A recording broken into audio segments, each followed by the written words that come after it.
जय श्री राधा रानी सरकार की, जय श्री कृष्ण भगवान की, जय श्रीमद् भागवत महापुराण की, जय सदगुरुदेव श्री बंसी वाले महाराज की। श्रीमद् भागवत महापुराण के 9वें स्कंद के तीसरे, चौथे और 5वें अध्याय की कथा आज हम आपको सुनाने जा रहे हैं। इन अध्यायों में विशेष रूप से पहले तो वैवस्वत मनु की संतानों के वंश का वर्णन आता है, बाद में राज ऋषि भक्त राज अम्बरीश की कथा का वर्णन आता है। तो कथा इस प्रकार है। श्री सुखदेव जी महाराज आगे की कथा का वर्णन करते हुए कहने लगे हैं। हे राजा परीक्षित, उसी वैवस्वत मनु का एक पुत्र सरयाति नाम का राजा था। उसके यहाँ एक सुकन्या नामक बहुत रूपवती कन्या का जन्म हुआ। राजा उस कन्या को बहुत प्यार करता था और दिन रात उसे अपने साथ ही रखता था। एक दिन की बात है, वह राजा उस कन्या को साथ लेकर और अपनी स्त्री को साथ लेकर वन में शिकार खेलने को गया। वहां वह कन्या अपनी सखियों के साथ जहां तहां घूम रही थी कि उसने अपने डेरे के पास ही मिट्टी के एक ढेर में 2 छिद्र चमकते हुए देखे। उसे आश्चर्य हुआ। तब सुकन्या ने अपने बालक चंचल स्वभाव के कारण उन दोनों छिद्रों में कांटा चुभो दिया। वह दोनों छिद्र च्यवन ऋषि के नेत्र थे, अतः कांटा चुभाने पर उनसे रक्त निकलने लगा। ये देखकर सुकन्या भयभीत हो अपनी सखियों के साथ अपने डेरे में वापस चली आई। तदुपरांत राजा की सेना के सभी सिपाहियों तथा हाथी, घोड़ा, ऊंट आदि पशुओं का मलमूत्र बंद हो गया। उनके उदर में बड़ी भारी असहनीय पीड़ा होनी शुरू हो गई। हे राजा परीक्षित, ये सब देखकर राजा सरयाति उद्विग्न हो वहां वन के निवासियों से पूछने लगे हैं कि हे भाइयों, ये कैसा वन है जहां हमारे सैनिक लोग दुखी हो रहे हैं। यह सुनकर वहां के निवासियों ने उत्तर में कहा कि हे राजन, यह च्यवन ऋषि का आश्रम है। तब राजा उस महर्षि के आश्रम पर गया जहां उनके नेत्रों से रक्त बह रहा था। रक्त को देखकर राजा ने अपने हृदय में समझ लिया कि इस मिट्टी के ढेर के अंदर ही च्यवन ऋषि बैठे होंगे। वे भगवान के स्मरण में लीन थे कि उन्हें अपने शरीर की कुछ भी सुध बुध नहीं रही होगी। तब राजा ने अपने साथियों से ऋषि के नेत्रों में कांटा चुभाने के संबंध में पूछताछ की। उस समय राजा की पुत्री सुकन्या ने बता दिया कि हे पिताजी, यह गलती मुझसे अनजाने में हो गई है। सुकन्या के वचन सुनकर पहले तो राजा को बड़ी चिंता हुई है। होनी ही चाहिए थी कि उसने पाप कर्म जो किया है, चाहे अनजाने में ही ये उससे गलती हुई है, लेकिन फिर भी ये एक बड़ा अनुचित कार्य था। लेकिन बाद में राजा ने धीरज धरकर ऋषि के आश्रम पर जाकर उनकी स्तुति की है। तत्पश्चात जब राजा ने अपने दोनों हाथों से उस मिट्टी को हटाया, तब उस समय ऋषि की समाधि खुल गई। तब राजा ने हाथ जोड़कर दंडवत प्रणाम करके च्यवन ऋषि से कहा है कि हे भगवान, मेरी पुत्री से आपका ये अपराध अनजाने में बन गया है।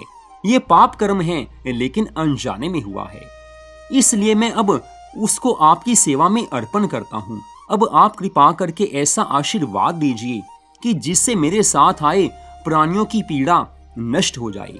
हे राजा परीक्षित, राजा सरयाति की विनती से प्रसन्न होकर महर्षि च्यवन ने ऐसा आशीर्वाद दिया कि तुरंत ही सबकी उदर की पीड़ा बंद हो गई है। तदुपरांत राजा ने अपनी पुत्री सुकन्या का विवाह च्यवन ऋषि के साथ किया है और उसे वहीं छोड़ स्वयं अपनी स्त्री और सेना सहित वापिस अपने नगर में आए हैं। तब राजा के चले जाने के बाद महर्षि च्यवन फिर से 14 वर्षों के लिए समाधि में लीन हो गए हैं।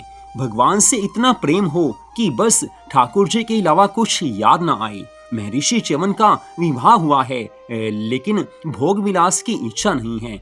मन में एक ही भाव है, मुझे ठाकुर जी को प्रसन्न करना है। जन्मों जन्मों में भोग विलास अनेकों बार किया होगा, लेकिन अब तो प्रभु को प्रसन्न करना है। फिर से 14 वर्ष की समाधि में आज महर्षि लीन हो गए हैं। उस समय वे अपने नेत्र बंद किए मौन होकर बैठे रहे। उन 14 वर्षों तक वह राजकन्या भी निर्जल व्रत करते हुए उनकी सेवा करती रही। हे राजा परीक्षित, वह राजपुत्री इतनी सुंदर थी कि जिस समय महर्षि च्यवन समाधि की अवस्था में बैठे थे, वह उनके समीप हाथ जोड़े बैठी हुई थी। उस समय देवराज इंद्र ने उसके समीप आकर उससे कहा कि हे राजपुत्री, तू इतना दुख सहन क्यों कर रही है? यहाँ रहकर तुझे सुख नहीं मिलेगा। तू मेरे साथ चल, मैं तुझे अपनी रानी बना लूंगा, तुझसे भोग विलास करूंगा, तुझे परम आनंद मिलेगा। यहाँ रहकर तुझे दुख के सिवाय सुख नहीं मिल सकता। लेकिन उस पति भक्त मुनि पत्नी ने इंद्र की ओर आंख उठाकर देखा भी नहीं और वह उन ऋषि को ही अपना पति परमेश्वर समझकर उनके ही श्री चरणों में ध्यान करती रही। जब 14 वर्षों बाद उनकी समाधि खुली, उस समय महर्षि च्यवन ने देखा कि वह राजपुत्री भक्ति पूर्वक हाथ जोड़े उनके समक्ष खड़ी हुई है। उस समय ऋषि का शरीर केवल अस्थि मात्र ही रह गया था, परंतु फिर भी अपने प्रति उस राजपुत्री का ऐसा परम सुंदर अपूर्व प्रेम देखकर महर्षि च्यवन के हृदय में उसके प्रति अत्यंत श्रद्धा और विश्वास उत्पन्न हो गया। उसी दिन भगवान की इच्छा से अश्विनी कुमार वैद्य वहां आए तथा महर्षि को दंडवत प्रणाम करके कहने लगे हैं कि जो आज्ञा हो सो आपकी सेवा करें। महर्षि च्यवन कहने लगे हैं, आप हमारी आंखें अच्छी करके मुझे तरुण कर दो तो मैं आपको मुंह मांगी वस्तु अवश्य दूंगा। अश्विनी कुमार ने औषधि का कुंड बनाकर ऋषिवर को उसमें स्नान करवाया तो उसी समय उनकी आंखें अच्छी हो गई और वे अति सुंदर हुए हैं। उनकी 16 वर्ष की आयु हो गई और राजकन्या उन्हें देखकर अत्यंत प्रसन्न हुई है। महर्षि च्यवन ने आनंद पूर्वक अश्विनी कुमार से कहा है कि जो अब आप मांगोगे सो अवश्य दूंगा। यह वचन सुनकर अश्विनी कुमार कहने लगे हैं, हे महाराज, हम देवताओं की औषधि करते हैं, इसलिए देवता लोग अपनी पंक्ति में हमें भोजन करने के लिए नहीं बैठाते और सोम यज्ञ में हमारा भाग भी नहीं देते। सो आप दयालु होकर हम पर कृपा कीजिए, हमें ऐसा वरदान दीजिए कि जिससे हमें भी भाग मिलने लग जाए। ऋषिवर कहने लगे हैं, तुम धैर्य रखो, तुम्हारा मनोरथ अवश्य पूर्ण होगा। जब अश्विनी कुमार ऐसा वरदान पाकर वहां से आनंद पूर्वक विदा हुए, तब ऋषिवर ने राजकन्या से कहा कि मैं तपस्वी हूँ, संसारिक सुख की इच्छा नहीं रखता, सदा विरक्त रहता हूँ, प्रभु के ध्यान में मगन रहता हूँ, परंतु तेरे पातिव्रत धर्म से हम अति प्रसन्न हैं, इसलिए संसारी सुख के सब पदार्थ संयुक्त करके तेरे साथ भोग विलास करेंगे। ऐसा कहकर ऋषिवर ने अपने योग बल से उसी जगह स्वर्ण का एक रत्न जटित बड़ा सुंदर महल बनाया है, जिसमें बाग तड़ाग आदि सब कुछ प्रकट था। ठाकुर जी की इच्छा से भोग विलास की सब सामग्री वहां पर वर्तमान थी। तब ऋषिवर ने राजकन्या से कहा कि तू इस तड़ाग में स्नान कर। जैसे ही उसने तालाब में गोता मारा, वैसे ही 16 वर्ष की देवकन्या के समान वो सुंदरी हुई है और 1000 दासियां रूपवती सुंदर आभूषण वस्त्र पहने उसके साथ तालाब में से प्रकट हो गई। तब उन्होंने राजकन्या को उत्तमोत्तम वस्त्र आभूषण पहनाकर उसके 16 श्रृंगार किए हैं, बड़े सुंदर वो लगने लगी हैं। तब महर्षि च्यवन ने राजकन्या से अपना विवाह करके भोग विलास करना आरंभ किया है। कुछ दिन बाद एक दिन की बात है, राजा सरियाती ने अपनी पत्नी से कहा कि जिस दिन से हम अपनी प्राण प्यारी कन्या को वन में ऋषिवर को सौंप आए हैं, तब से उसका कुछ समाचार मिला ही नहीं और बिना प्रयोजन उसे अपने घर बुला भी तो नहीं सकते। सो मैं चाहता हूँ कि अपने यहाँ यज्ञ करके इस बहाने से महर्षि च्यवन को कन्या सहित अपने घर बुलावें तो पुत्री का कुछ समाचार मालूम हो सकता है। जब रानी ने ये बात पसंद की, तब राजा यज्ञ की तैयारी करके महर्षि च्यवन को बुलाने गए हैं। उनके स्थान पर पहुंचकर क्या देखा कि वहाँ टीला अथवा झोपड़ी कुछ नहीं है, एक सुंदर महल बना है जिसमें बाग बगीचे हैं। वहां परम सुंदर शोभा हो रही है। उसे देखकर राजा ने मन में आश्चर्य मानकर सोचा है कि वन में ऐसा परम सुंदर स्थान कैसे हो गया, किसने इसे बनाया है। जिस समय राजा वहां खड़े ऐसे विचार कर रहे थे, उसी समय वह राजकन्या अपनी दासियों सहित तालाब में स्नान के लिए महल से बाहर आई हैं। राजा को देखकर बड़े हर्ष से उनके पास आई, किंतु राजा उसका वैभव देखकर दंग रह गया और उससे कुछ कहा भी नहीं। तब राजकन्या बोली कि हे पिताजी, मुझे पहचाना नहीं, मुझे गले क्यों नहीं लगाया। राजा कहने लगे हैं कि तेरे माता पिता का उत्तम कुल है, किंतु तूने दूसरा पति करके कलंकित कर दिया। राजकन्या ऐसा सुनकर कहने लगी हैं कि आप ऐसा संदेह मत कीजिए, मैंने दूसरा पति वरण नहीं किया है। ये सब वैभव जो आप देख रहे हैं, ये सब ऋषिवर महाराज ने अपने योग बल से प्रकट किया है। आज कन्या के ऐसे वचन सुनकर राजा को आनंद मिला है, पुत्री को गले से लगाया है। तत्पश्चात जब महर्षि च्यवन के मंदिर में जाकर अश्विनी कुमार के समान उन्हें अति सुंदर और तरुण रूप में देखा, तब आनंद पूर्वक दंडवत प्रणाम करके प्रार्थना की है कि हे महाराज, मैं सोम यज्ञ करना चाहता हूँ, सो आप भी कृपा करके उस यज्ञ में पधारिए। महर्षि च्यवन अपनी स्त्री सहित राजा के साथ गए तो रानी अपनी बेटी और दामाद को देखकर बड़ी हर्षित हुई हैं। तब महर्षि च्यवन ने राजा के यहाँ यज्ञ आरंभ किया है। तब महर्षि च्यवन ने सब देवताओं से कहा है कि इस यज्ञ में अश्विनी कुमार को भी भाग अवश्य मिलना चाहिए। यह वचन सुनकर देवराज इंद्र ने कहा है कि अश्विनी कुमार वैद्य हैं, वे रोगियों को छूते हैं, इसलिए उनको यज्ञ का भाग नहीं देना चाहिए। महर्षि च्यवन कहने लगे हैं, हे इंद्र, मैं अश्विनी कुमार को यज्ञ में भाग देने का वचन दे चुका हूँ, इसलिए उन्हें भाग अवश्य दूंगा। तब देवराज इंद्र ने क्रोधित होकर कहा कि हे ऋषिवर, यदि आप हमारा कहना नहीं मानकर अश्विनी कुमार को यज्ञ में भाग दोगे तो हम तुम्हें मार डालेंगे। आज इतना कहकर ज्यों ही देवराज इंद्र ने ऋषिवर को मारने के लिए अपनी गदा उठाई, त्यों ही महर्षि च्यवन के तपोबल से देवराज इंद्र का हाथ जैसे का तैसा उठा रह गया। यह देखकर देवराज इंद्र लज्जित हुए हैं, कष्ट पाने लगे हैं। उस समय सब देवताओं ने इंद्र को समझाया है कि हे देवराज इंद्र, आपने महर्षि च्यवन के प्रति अनुचित बर्ताव किया है, ये आपने अपराध किया है। अब उन्हीं से आप अपना अपराध क्षमा करवाइए, नहीं तो आपका कष्ट किसी भी तरह से दूर नहीं होने पाएगा। आज सब देवताओं के ऐसे वचन सुनकर देवराज इंद्र ने महर्षि च्यवन से प्रार्थना करते हुए कहा है कि हे प्रभु, आप महात्मा हैं, आप संत हैं, लेकिन मैं अज्ञानी हूँ। अपने अज्ञान के कारण आपकी महिमा को ना समझकर जो मैंने अपराध किया है उसका फल मुझे मिल चुका है। अब आप कृपा करके मेरा अपराध क्षमा कर दीजिए और अश्विनी कुमारों को यज्ञ में भाग अवश्य दीजिए। हमें आपकी हर आज्ञा स्वीकार है। आज देवराज इंद्र के ऐसे वचन सुनकर महर्षि च्यवन ने दयाद्र होकर अपने हाथ से इंद्र का हाथ ठीक कर दिया है। महर्षि च्यवन तथा सब देवताओं ने अश्विनी कुमार को मीठे सोम के रूप में यज्ञ का भाग दिया है। इस प्रकार राजा का यज्ञ सानंद संपूर्ण हुआ है। इससे आगे की कथा का वर्णन करते हुए श्री सुखदेव जी महाराज कहने लगे हैं, हे राजा परीक्षित, राजा सरियाती की संतानों में अम्बरीश नामक राजा ऐसा वैष्णव और हरि भक्त हुआ कि उससे ब्राह्मण का शाप भी नहीं लग सका। यह सुनकर राजा परीक्षित ने पूछा है कि हे प्रभु, ब्राह्मण का शाप मिथ्या हो जाए, ये तो बड़े आश्चर्य की बात है।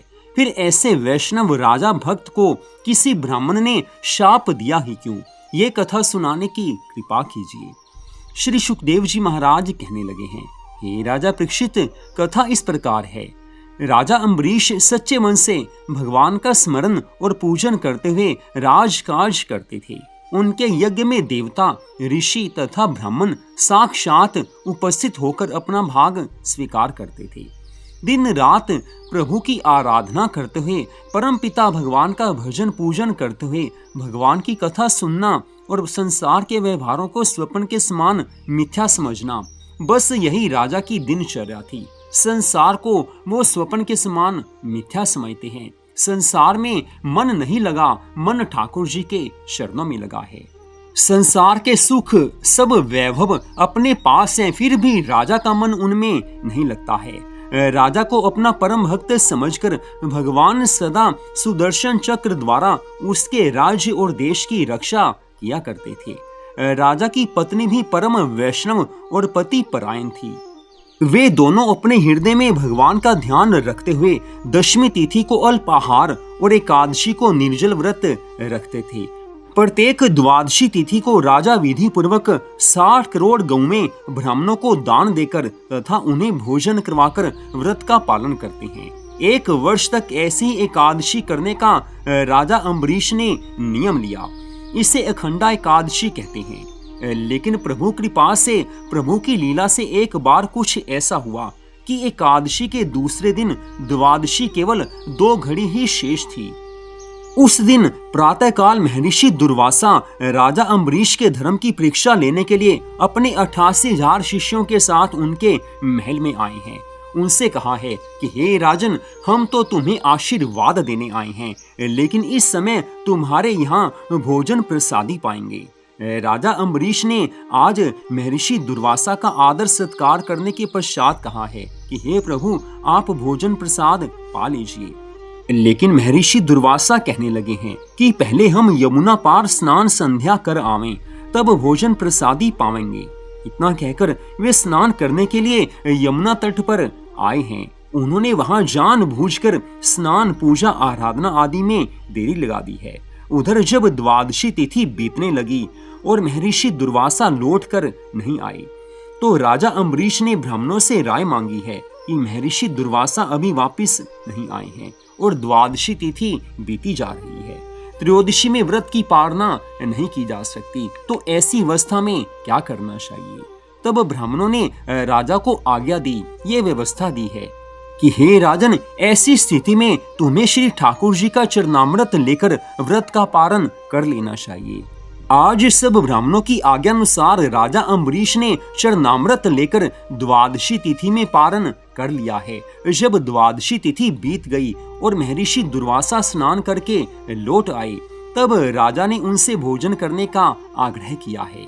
उस समय महर्षि दुर्वासा ने राजा से पूछा है, हे राजन, तू सदैव अपने व्रत का पारण द्वादशी तिथि में किया करता था, लेकिन द्वादशी अब बीत गई, सो तूने पारण किया है या नहीं किया? राजा अम्बरीश ने विनय पूर्वक कहा है कि हे प्रभु, मैंने भोजन तो अभी नहीं किया, परंतु ब्राह्मणों की आज्ञानुसार चरणामृत लेकर व्रत का पारण कर लिया है। राजा अम्बरीश के मुख से ऐसे वचन सुनकर दुर्वासा ऋषि ने अत्यंत क्रोधित होते हुए कहा है कि हे राजन, तूने हमें भोजन कराने के लिए न्योता दिया था, लेकिन हमारे वापिस आने से पहले ही तुमने व्रत का पारण कर लिया, ये हमारा अपमान है।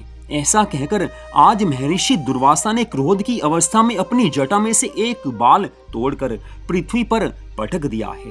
हे राजा परीक्षित, महर्षि दुर्वासा के उस बाल से कृत्या नामक अग्नि प्रकट होकर राजा अम्बरीश को जलाने के लिए दौड़ पड़ी है। उस समय श्री नारायण भगवान जी का सुदर्शन चक्र आज राजा अम्बरीश की रक्षा करने लगा है। प्रभु अपने भक्तों को दुखी देख ही नहीं सकते हैं। श्री हरि की आज्ञा का पालक सुदर्शन चक्र आज उस कृत्या के समीप पहुंचा है जो राजा अम्बरीश के प्राण हर लेना चाहती हैं। उसके तेज से कृत्या का शरीर आज स्वयं ही जलने लगा है और कृत्या आज राख का ढेर हो गई है। प्रभु की लीला तो देखिए, जिस कृत्या के द्वारा महर्षि दुर्वासा आज राज ऋषि अम्बरीश के प्राणों का हरण करना चाहते थे, उनके प्राणों का अंत करना चाहते थे, आज वही कृत्या जलकर भस्म हो गई है। सुदर्शन चक्र ने आज अपने तेज से उसको भस्म कर दिया है। जिसकी रक्षा स्वयं ठाकुर जी करते हैं, उसका कोई बाल बांका नहीं कर सकता है।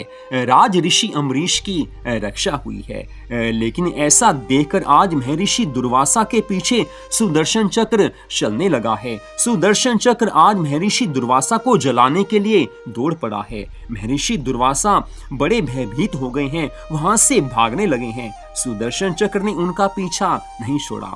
महर्षि दुर्वासा आज अपनी रक्षा के लिए इंद्र आदि देवताओं के लोक में गए हैं, परंतु कोई उनकी रक्षा करने को तैयार नहीं है।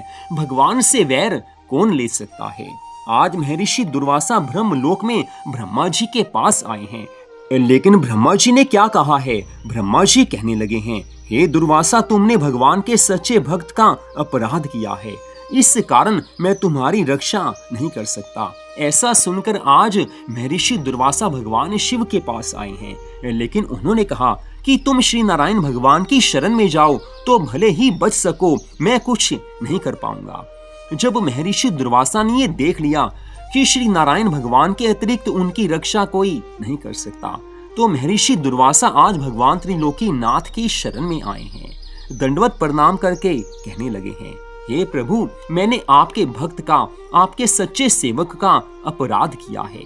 मुझसे ये काफी बड़ी भूल हो गई है। अतः आपका सुदर्शन चक्र मुझे मारना चाहता है। अब आप ही मेरी रक्षा कर सकते हैं।